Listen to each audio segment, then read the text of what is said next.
And we are live, guys. G'day. Thanks for tuning in. As always, please give me the first minute, 90 seconds to get it all set up. Let me get my graphics ready. Share this into the tripod group where all the magic happens. I'll ask you guys something different this week, as well as telling me if you can hear me and see me. Hopefully you can. You can comment your favorite moment of the Olympics. Was there one moment in the Olympics that was your favorite, either your best winning bet or just any moment that you enjoyed, whether it be watching Australia do really well? Won't necessarily be the multi I gave out, but we had our ups and downs with that. But let us know what you enjoyed most about the Olympics just while I get this set up, because we'll do a little bit of Olympics chat as well, and Tristan will talk about how the bookies went on the Olympics overall.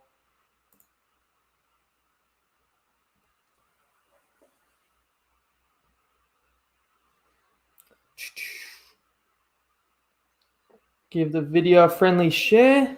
Hopefully it's live.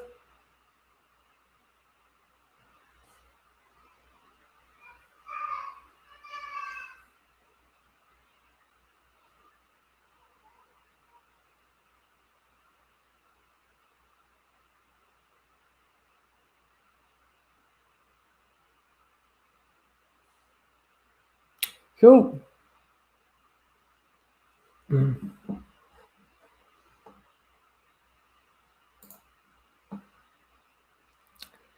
Thanks, Vancouver. That doesn't make sense to me how you've commented 10 minutes before this went live, but appreciate it. Please give the video a like as well, guys.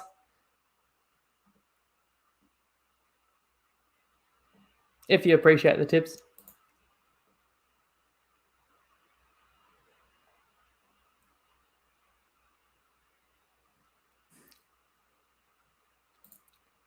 Welcome to the Tripod, where we break down the NRL every game, every week from a punting perspective. I'm Jacob Wynn. This is the round 21 recap, as well as we'll touch on the Olympics, which is wrapping up tonight with the closing ceremony in Tokyo. We had our ups and downs with that too. But overall, with the footy, let's begin there. 4-0 on best bets. We won another mixed matchup. That's now 11 wins in the last 12. Paid $2.40 this week. We lost one multi. Now, that was the Podfather multi. Now, not blaming anybody, not going to name anybody, but the celebs haven't quite been bringing their best form to the table. You have got to go back many weeks for a losing tip from me and the Podfather. I gave out Raiders $3.50 to win 1-12. Unfortunately, our celeb tip didn't win, and it's not the celebs' fault, because we are only picking people who are doing outstanding work in the group. So anyone who's been a Podfather celeb is really appreciated in the pod group. It's just been unlucky that 1 week that we've gotten the celeb tip, it hasn't aligned with mine.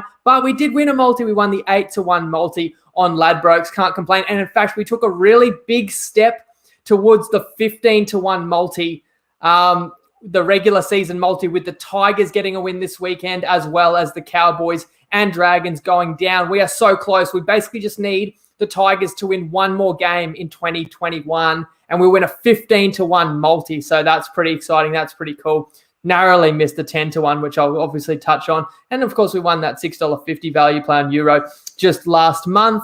But yeah, 68% on best bets, 68% on mixed matchups, which in a way is probably even crazier, because the odds for those are even better than against the spread. If you're having 100 on each of these, you're up over $3,500 profit. And on that note, I do have to really emphasize, you got to still gamble responsibly, okay? Just because the tips have gone so well, I'm obviously very stoked and very proud about that. And it means that everyone who has backed them has done really well. It doesn't guarantee anything for the future. It doesn't mean, oh, this guy never has a losing round, so he's 0-2 this round, so the next tip's definitely going to win, or whatever. He's 1-1, the third tip's going to get up. It doesn't work like that. There's always a bit of variability. In fact, I'm going to talk about how this round, Lady Luck was on our side for a lot of the best bets, just not so much the Olympic one.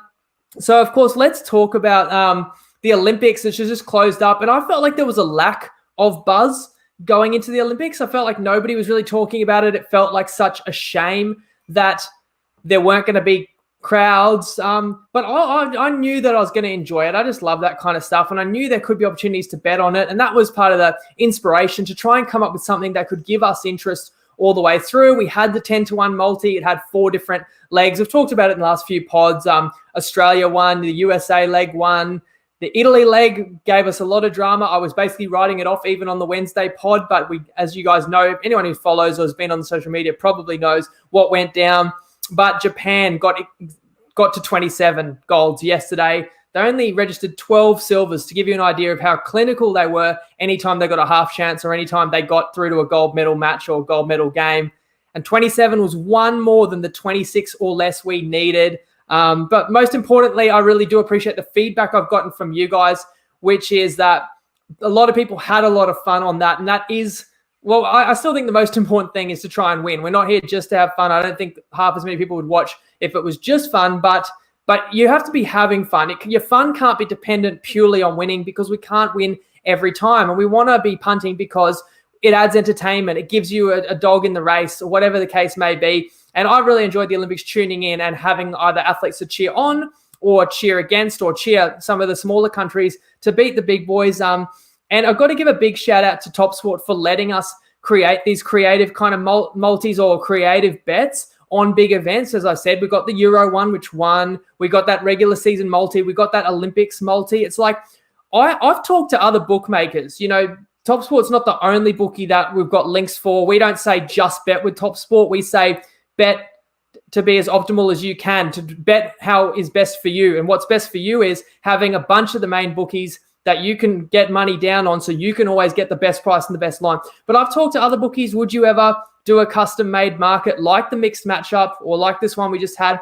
And some say, oh, it's gimmicky, we wouldn't do that. Or some say, look, it's just a liability nightmare from us. We're not interested in that. So you've got to give a lot of props to TopSport taking us on with these. And on that note, let's actually throw to Tristan, who's going to actually wrap the Olympics, wrap the multi. He'll have probably a wry smile on his face. He sent me a photo saying he's knocking back a couple of Asahis tonight. So we'll get Tristan's market watch here, which will be an Olympics wrap as well as a round 21 wrap from the bookie perspective.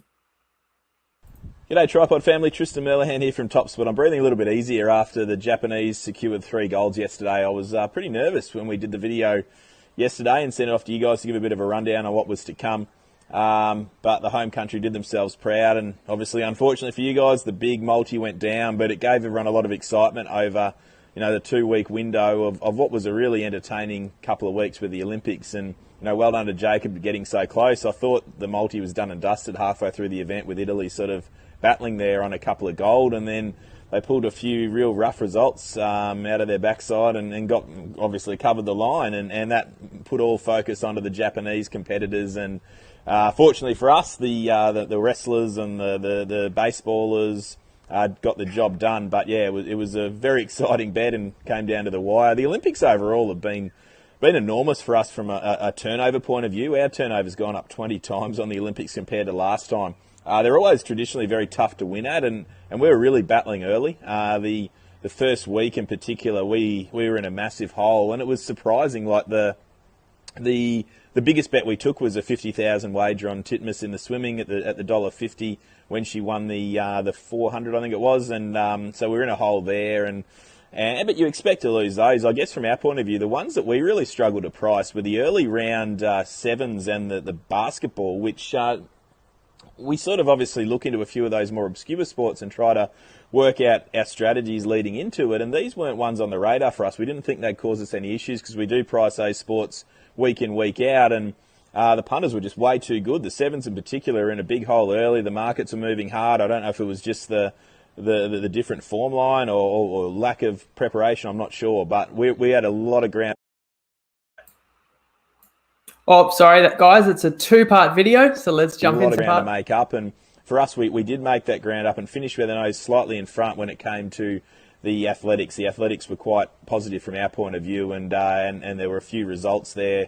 In particular, the 100 was good. It was sort of a bittersweet result for us at the time because we had a good result on the 100, but then I knew that was dangerous from the long-term multis point of view. But anyway, it all worked out all right in the end. Now, the NRL this week has been another tough one from our point of view. The results are tricky, and I'm looking forward to getting to the finals. I'm fearing the next couple of weeks where the weaker sides obviously out of contention for the finals. So that's going to be a bit problematic. From our point of view, the the best result of the weekend was the Panthers game, actually. The money came really hard for the Roosters, obviously, with Cleary out.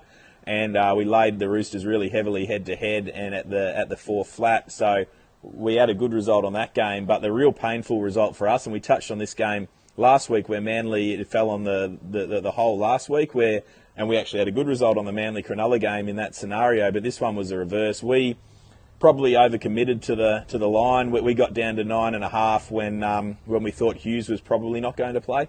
The way Melbourne's been structured all season, I thought they might give him a rest, and they didn't. And then we moved the line from 9.5 out to 10.5 and laid the plus late. So we had a reasonably good book apart from 10. And you know what happened? It fell on 10. So they're the most painful ones when it falls on that ugly number. And it happens both ways, but this weekend got us, and we had to move into today in a pretty ordinary position. And obviously the favourites are rolling through today. So we move into next week. The Olympics have been great. There's been so much activity. It's been very busy for us. So from that respect, happy for it to move on. Looking forward to it in 3 years' time. And now we focus on the run into the finals for the AFL and NRL. Hope everyone back to winter over the weekend. And good luck next week. And give us a chance with these mixed matchups. Give us something back. Speak to you guys. And just one more thing about Top Sports. We've still got another couple of months of the NRL season. And still, if there's any other big sporting events coming up, I'm always open to try and price up a market, something that gives us interest, but also importantly gives us value. So I guess what I'm just saying is it's still not too late. Don't feel like I missed the boat. The fact is it's a bookie worth having regardless if you were getting any of this. But as you can see, you don't have to feel like you're missing out each week because there's still plenty more coming. I'm 100% committed to just keep bringing the very best value and content I can for the rest of the NRL season. So the code is tripod to join Top Sport if you would like to. Tristan mentioned that ugly middle they got there in that Storm Seagulls game. I always say that's a win to the punters because if you're a punter, we know that you have to hunt the best line. You laid -9.5 with the Storm in this game here. But if you wanted to play the Seagulls, you would have hunted that plus 10.5. So that's one of those sweet spots I think punters should be capitalizing on. It's the bookies that those ones hurt. Back to the Olympics. I just wanted to touch on kind of my highlights, but feel free to shoot through any other moments that you enjoyed in the Olympics. I mean, the first week for me, it was all about the swimming. We were trying to cheer on the Aussie golds. In the end, we got there so easily, but I was really enthralled watching some of these match races and some of our outstanding swimmers, especially the girls. Then, Jess Fox was a highlight.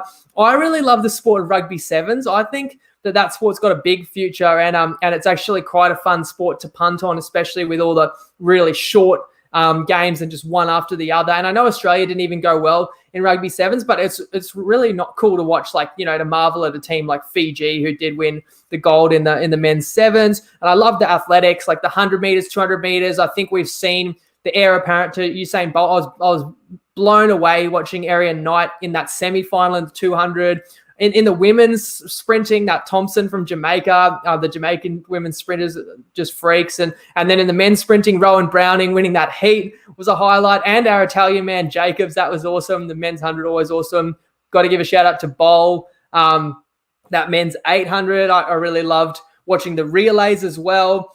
I remember staying up late one night, or late for me, and watching the Matildas with a comeback extra time win over Great Britain. And, of course, I'm a huge basketball fan, so the USA got the gold medal there. I thought Durant showed that he is the best player on the planet, even though we just saw what Giannis did in the finals. And on that note, finally, basketball, the Boomers, congratulations, got the bronze medal. And I did tip that in the group as well. They were underdogs in the bronze medal game against Slovenia, against Luka Doncic. We got +2, and halftime, full-time, very juicy. And long-time pod followers know that I love to look for a halftime, full-time on an underdog from time to time. We got 335 about the Boomers there, and they actually won quite comfortably. I think they got that win by double digits last night. And another highlight from the Olympics while I'm at it, Friday night for our multi. I know it didn't win, but that Friday night, watching the footy, sweeping our best bets on Friday night, which I'll get to, watching the Italians win their second gold medal in the walk, the women's walk Friday night, then tuning in on my 7 app and watching karate fights and watching our man Luigi get that win in the karate. I would have never watched that sport. And then, of course, the relays that night too, where Italy upset the big dogs and won the men's 4x100. And someone's mentioning there, Dan, as well, that split high jump medal, which was pretty crazy too, and occurred minutes apart from Italy winning the men's 100. So shout out to everybody who enjoyed it, interacted, or shared tips, because plenty of people shared great tips, found some great winners for us in the Tripod group as well. All right, let's talk footy. So round 21, let me bring up the first game, which was Knights Broncos, which we didn't have a best bet on, but it was involved in the mixed matchup. And the Knights, we needed them to score a fair few points for us. And 28, I think, was slightly below par, if anything, but it was a funny one. The Knights didn't score in the first 20 minutes of the game. And there was already people giving up. I've seen people commenting spew emojis on the mixed matchup. I thought it was a bit early to panic. And then the Knights put on 28 points in the middle period of the game and, in fact, led the game 28-8. Now, keeping in mind the Knights were off the shortest turnaround any team has had this season. They had played Sunday and then had to back up to Thursday because of the postponement. So maybe they ran out of petrol in the end. I was disappointed. Once they broke the Broncos' spirits, they should have put on more points. They were up, 28-8 with still 20 minutes to go. And in fact, it was Brisbane that made that little comeback, a bit reminiscent of Brisbane making that comeback against Penrith, where they were down 18-0. You thought the Broncos would fold, as we've seen them often do in the last 2 or 3 years. But credit to Brisbane, they did fight back. They did cover the spread. Luckily, we didn't play the spread. And also, luckily, moving to the next game, so Knights, valuable 2 points there. Moving to the next game, the Raiders only scored 20. So that was our mixed matchup, cashing the early game Friday. And we had a best bet on this as well. We had Dragons plus 12.5. Dragons actually led this game 12-6. So when you've got a team that's in the lead half an hour in and we're catching plus 12.5, you feel pretty good, because one of the reasons you might not have trusted St. George's, you wouldn't trust their headspace and that they're still confident and still ripping in, and they lost Ben Hunt this week, but the players were up for it. I described it as St. George's last stand. And in the end, I guess they did fade a bit. I mean, Jack Bird was playing fullback, but I actually think he did okay. Lomax returned to the side. The Raiders just got on top. I thought Tapane was really big for him in the middle. And this was the first part where I don't know if I mentioned, but we went 4-0 on best bets. But on an unlucky week, we could have gone 1-3. I think we had our fair share of luck. So I know I'll definitely let you know if I feel we got dudded by bad luck in a game costing us a best bet. I'll admit it when we're lucky too. Now, I think we deserve to cover with the Dragons. They deserve to be within that score. They didn't score another try after the 30th minute, but they held the Raiders to only 1 second half try. But the reason I'll say there's a little bit of luck there is just because the Raiders were banging on the door right at the end. And obviously, if the Raiders got one more try, that pushes the final score would have been, 14, and we had plus 12.5. So I thought we were set for heartbreak. So that's one that could have easily gone either way. I was certainly not confident until that final whistle, but we got the result there. Now, this next game was a game that I was always confident, and the Rabbitohs beat the Eels 40-12, and our best bet was Rabbitohs minus 9.5. And I had that feeling, and I tried to describe that on Wednesday, that Parramatta, it was more than missing Moses. They just looked like they didn't have that same juice, that same intensity. They looked to be struggling, and Moses returned, but it was the same old Para that. And now after this result, they're really reeling, and they've got the toughest draw of anybody coming home. And they just played a side that you don't want to play when you're trying to regather your form or find your form. Maybe if the Eels had gotten a soft kill this weekend and lined up against somebody like a Cowboys or a Bulldogs, a bit the obvious example, maybe they probably could have won, and people say, okay, Moses is back there, all right. But they played this ruthless Rabbitohs side, and the Rabbitohs are now officially my favourite team to watch in the NRL. I think as much as I've been blown away by how good Penrith were in the first 8 weeks, and then obviously the Storm, how many have they won now? 16, 17 in a row? And they are phenomenal to watch. But the Souths are so sharp, so crisp, and so deadly with the ball. And when they defend pretty well, and they did for the majority of this game, they're a really scary side. So they won this one really well, apart from just a couple of back-to-back late tries by the Eels. It could have been even uglier. Shazza, sorry to hear that, mate. Lost 143-1 because the Knights didn't get their lead early enough.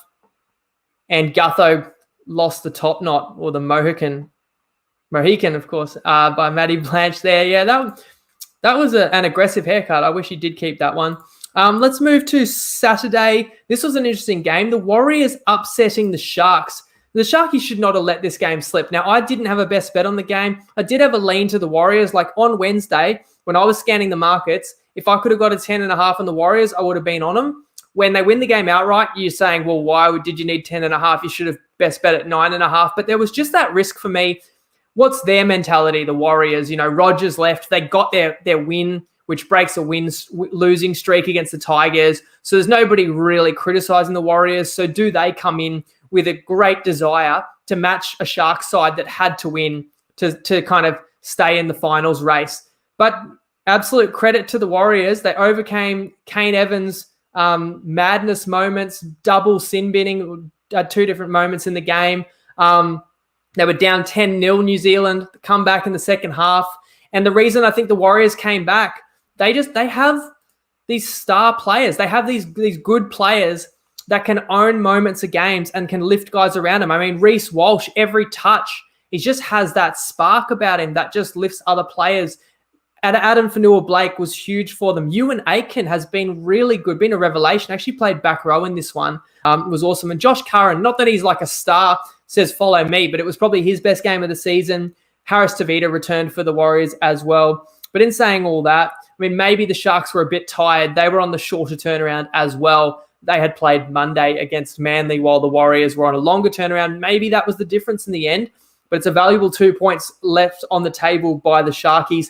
Moving to the next game, Roosters-Panthers. This was an interesting one from a punting perspective because I kind of laid out the scenarios, and maybe I talked about on Wednesday how this Roosters-Panthers line was, I was going to say Will Chambers had a shocker as well, got a bath. But moving to Panthers-Roosters, the line felt too high, so the temptation was to take the Roosters. So I said, well, that 9.5 line must be factoring a chance that Cleary will play. And I underestimated how far the line would move if Cleary was ruled out, because he was ruled out, I think, the day before. 9.5 suddenly became 6.5 in places, which is what I kind of predicted. But by game day, I'm trying to remember if there was one other Panther that ended up getting scratched. Tavita Pangai Jr. also didn't play. So, I guess not that that's on the same magnitude of Cleary, but it all adds up. Anyway, as Tristan said, the top sport line closed 4, but I actually saw this line was 3.5 in places. So again, I think that's power to the punters. I think if you liked the Roosters, you took them at 9.5, or you took them the instant the Cleary news came out, although actually bookies were still at 9.5, but you at least got 6.5. And if you liked Penrith, you would have just waited and let this line creep down, and you could have laid obviously -3.5, -4. And in the end, they didn't need Cleary. Crichton. I think we knew Stephen Crichton wasn't going to play though.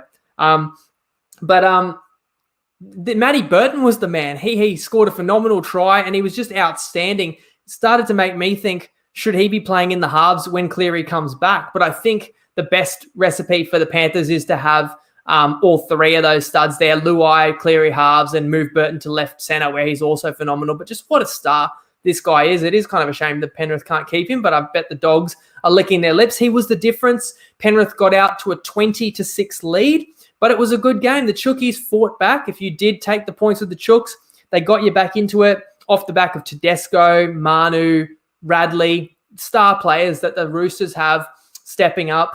And although they couldn't quite grab the victory, the Roosters weren't that bad, but I think it's a really big win for Penrith that's had really patchy form. That's a good opponent that they were too strong for, and obviously without their best player. This was a good game too. Seagulls, Storm, and another game we had a best bet, and as you know, we won the best bet, and that was taking the Seagulls plus 6.5 in the first half. So I took that at the time. Manly was a plus 12.5 point underdog. We took plus 6.5, but by kickoff, I saw the line was 9.5. So obviously you wouldn't have got near that number that we got in a best bet. So we executed that well in terms of getting a good number. In the end, it was 8-all at halftime. But here's another one. I put my hands up and I say, luck was on our side. It was 8-0 to the Storm. Manly, Storm are a really hard team to score against. The Storm are the best defensive team in the comp now, not Penrith by the stats. And the Storm were attacking Manly's line, and Jason Saab takes a length of the field intercept try. And, people talk about sin bins or decisions or a wrong penalty or a missed knock on. The point I always try and make is, let's say the ref doesn't call a knock on or he gives a penalty he shouldn't have. Yeah, but your team still let the try in afterwards, like it it does affect the game, sure, but I feel like nothing swings a game as much as a length of the field intercept where you've gone from one team attacking, knocking on the door, to the other team scoring 6 points. So that was just pure luck, really. I mean, in the end, it was a pretty tight game, so you can say we were on the right side, but you need luck to get a try late in the half like that. And then and then Manly got a penalty as well, made it 8-all, but either way, we would have won our best bet. And then second half, this game was 20-18 with 20 to go. It was anybody's game. And the Storm just extended away. But you still come out of that one quite impressed by Manly. I feel like even though the Storm were missing 3 key rotation forwards, Manly has showed they can hang with the big boys there. Let's move to today, where it all came down to a sweep on the line, the multi on the line, the 15-1 regular season multi on the line. It all hinged on the Tigers, and they played the Dogs, and they did beat the Dogs 28-16. So I liked the Tigers in this one, and I could have just laid the -6.5 as a best bet, but I thought I was finding us an even better value bet, taking the -3.5 second half. In the end, that did win, but that's another one. I'll put my hand up and say, was it a great bet or not? I really think that's up for debate. I think that's one of those ones that was a borderline play. Like, I liked it, but watching the game, I don't come away from that thinking I was definitely right. The Tigers won the second half by 4 points. It was 1 try each. So how did we win a half by 4 points with 1 try each? Because the Bulldogs missed the sideline conversion and because the Tigers also kicked a penalty goal. So I think that's pretty lucky, to be fair. I think I got that right, I think that's right. I think the Tigers were up 6 or 8 at halftime. So anyway, it's one of those ones where they can go either way. Some weeks they won't go your way. Thankfully, they did go our way because it anchored the multi that was 8-1. And as I said, puts us just absolutely in the box seat. The Tigers must win over 7.5 games. That was win number 7. They still have the Cowboys. They still have the Sharks that aren't looking that great. And they still have the Bulldogs in round 26. So round 25. Worst case scenario, we come into the final game of the season and we need the Tigers to beat the Bulldogs. And I think, I slightly misspoke saying the Tigers won the second half by 4. That they got a late penalty goal that they took as well. But still, it's 1 try each second half. But luckily they kicked a couple of penalty goals for us to cover there. And finally, we just saw the Titans roll the Cowboys. I think the final score maybe a little bit misleading, 36-14, because it felt like the Cowboys had quite a few breaks, opportunities. The ball wouldn't stick. The heavens opened up in the second half of that game, whilst the Titans scored some pretty outrageous, you may even say fluky tries. But big win for the Titans. That's 3 in a row. I talked about how they had to have these ones. They've been solid favourites. They've been not affected by COVID barely at all. I mean, home crowd taken away, but they haven't been relocated or disrupted at all, playing all these games at the Gold Coast. And they're relatively healthy as well. I know they're missing Fogarty, but Sexton is playing well in the halves, so it'll be interesting to see where they go from that. Now, they've got a couple of tough games coming up, but registering 3 wins in a row, the way the ladder is, they could go a long way to making the 8. I'd like to know what you guys think, but, I think now I'm going to put a red line through the Dragons for sure and say that the final 2 spots on the ladder are going to be up for grabs between the Raiders, the Knights, the Titans, and you still can't rule out the Sharks, but the Sharks may rue dropping points against the lower sides on the ladder, which they've done a few times. But those 4 sides, so the Titans are well and truly in it. Even if the Titans lose the next 2 games to Souths and Melbourne, they would have an opportunity to then come back. And I think the Titans play the Knights. I think that could be literally like win and get in type deal. So that'll be exciting to watch. And that's about everything I've got for you guys for this week of footy. I do want to shout out Matt and Barney, who gave us an NFL season preview. Now, the NFL, I think, is still 4 weeks away, but the preseason kicks off next weekend, or there was already a preseason game a day or 2 ago, and you can bet on the preseason. There's opportunities to be found, and these guys are just absolutely frothing to get amongst it, and they've done a lot of research, and they gave a really comprehensive NFL preview, which is going to be exclusively a video shown on our Facebook page. Okay, so if you want to catch that one, Tripod Facebook page, it's going to be weekly. And as I said, an hour show went up today, and they're typically going to do a little bit shorter than that. But it's really sharp. These guys put in so much work, so much effort. It's an amount of work and effort that I could not have managed to do with everything that I'm putting my heart and soul into rugby league, as you guys know. So I really appreciate them jumping on board. These are guys, I respect their knowledge, and they're coming at it, and you're getting a new voice, and you're still getting your fix of kind of NFL breakdown from a punting perspective. The show is called Prop Me Up. And as you might have guessed, there's plenty of player props as well, as they're going to be tipping sides. And as I said, there were some preseason bets that you can have a listen to and jump on if you like. Thanks, everybody who has tuned in. Thanks for all the support, all the nice comments. And I really love the fact that everyone's winning, because it's like, you guys are the ones that make the show possible. You follow, especially people joining Top Sport using the Tripod code. Then you're supporting me, and then you're winning. You're absolutely cleaning up. So it's the best case scenario, and I'm so happy about that. And I'm going to keep working hard, like I say, every week. So I'll be back Wednesday, 5:45 p.m. I aim for the YouTube premiere, and it'll be previewing round 22. Let's just keep riding this wave, 68%.